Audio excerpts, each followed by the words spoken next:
Hey everyone. If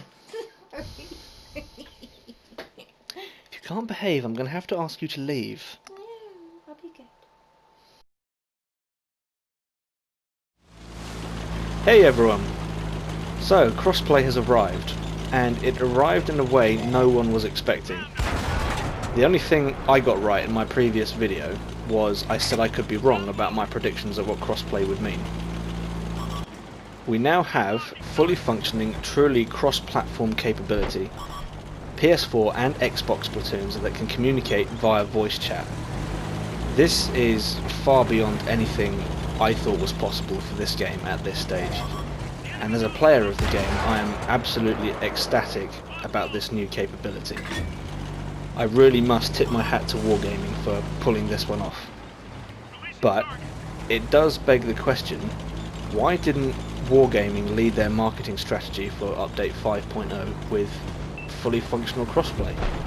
This is by far the biggest thing that's ever happened to the game, and up until starting the game, for me, on the Wednesday following the day after the update, it was only then that I realised, oh wait, this is the extent of what they've introduced. Like, why didn't they lead with this? This is amazing, Instead, we've all got this funny opinion on the WWE, but I'll get to that a little bit later on. I have wondered if not talking about it was Wargaming strategy, and players just figuring it out on their own and realising, oh wow, this is how good it is, but, we are where we are, and I couldn't get an answer from Wargaming on why they didn't advertise it, but I think it's absolutely brilliant what they've done. So, the the WWE part, yeah. I think I speak for the majority here when I say, what on earth is going on? From the developer's point of view, you're entering a new era with the game, cross-platform, fully functional cross-play, and instead I am first greeted by a group of people I know nothing about, doing something I know nothing about, and beyond that I really have no interest in finding out what they're all about. The only thing I know about wrestling is Dwayne Johnson, and he's a very cool, decent bloke, and I have great respect for him, but that's about it. That is my understanding of this. Is it a sport? I don't know. Is it an entertainment thing? I don't know. Whatever it is, that's as much as I know of it. So I have a very short message for the marketing department at Wargaming. Please do not add another veneer to this game that has absolutely nothing to do with the game. Give us things like old school action heroes. I want Arnold Schwarzenegger and his voice as my commander in his personal M47 pattern. And yes, he was a tank driver in the Austrian army, so there, you've got a link straight into the game from an awesome old school action hero. That's what we want to see. I did have a conversation with Minto Vimto about the future of the game, and all I could get from him was this: we have some nice plans, winky face. Not going any deeper into it though, but I am confident you will like it, ha ha. This followed a conversation I had with him about Arnold Schwarzenegger and old school action movies from the 70s, 80s and 90s. So, are Wargaming gonna listen to us? I don't know. I've been teased. I have been teased, and I'm excited to find out what's happening next. Anyway, back to the update. I have to say, when I did discover the full capability of this crossplay update, I was extremely pleased. The real focus of this update should be the changes to the game and the way it plays. I think people are getting a little bit too sidetracked on the WWE stuff. That's a coating that we're going to see for the next 2 months, and then after that it will be gone. So try to focus on the real update that's happened here and the new development in the game. The first thing I'd like to address, and I've had this from a couple of people, is which players are better, PS4 or Xbox? Based on about 10 hours of play, in my opinion, I think there is a slight sway towards Xbox, and I will explain a little bit more later on. What I've noticed for myself so far playing the game is it feels uncomfortable at the moment to play the game. This is because after 3 years of playing only PS4 players, I became accustomed to the way the game plays on PlayStation and the play style that PlayStation players have.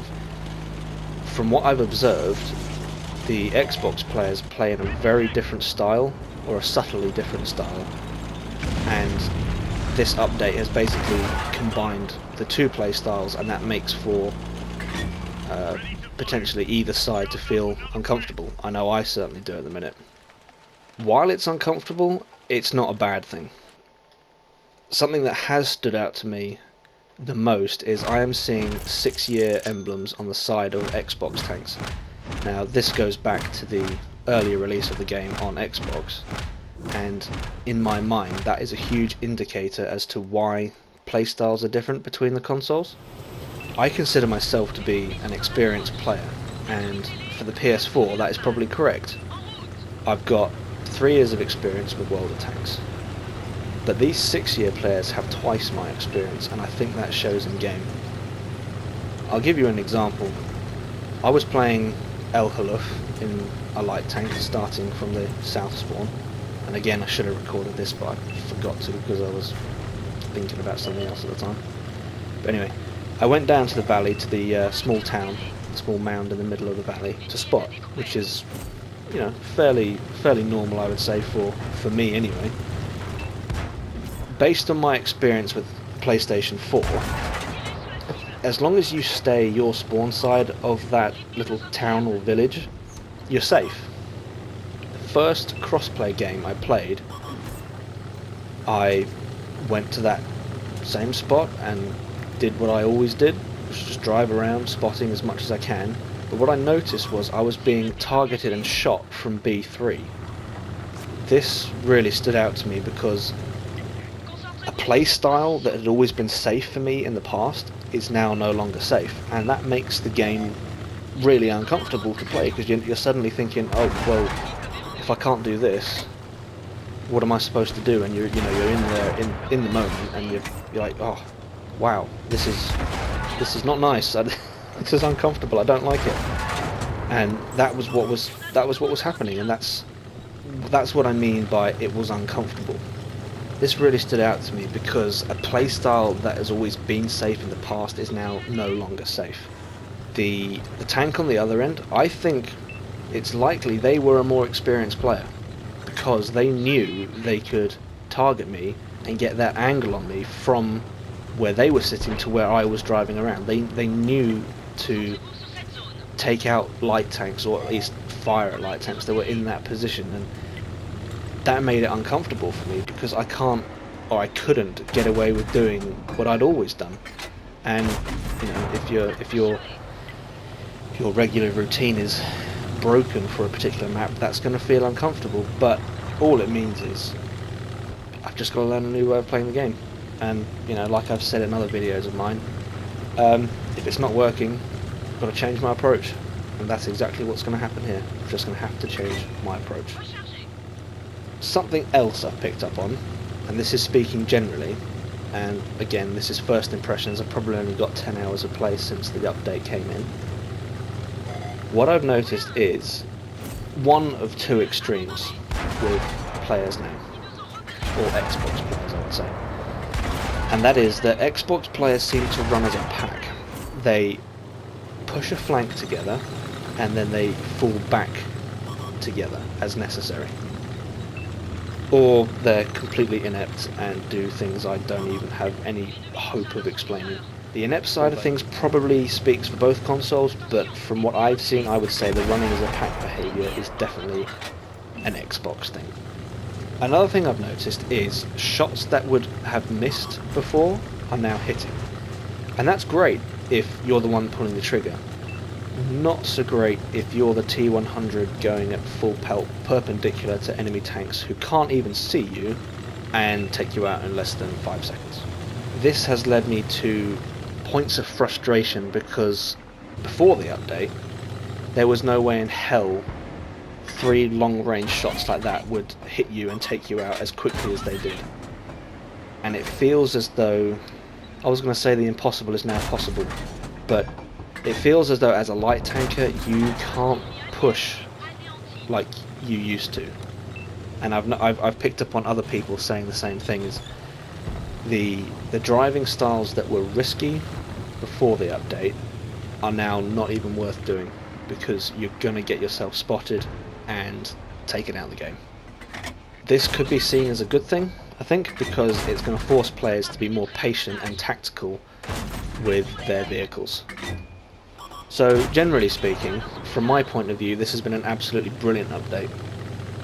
That said, I haven't had to deal with the same clan issues that others have, and that likely plays into why I feel this way.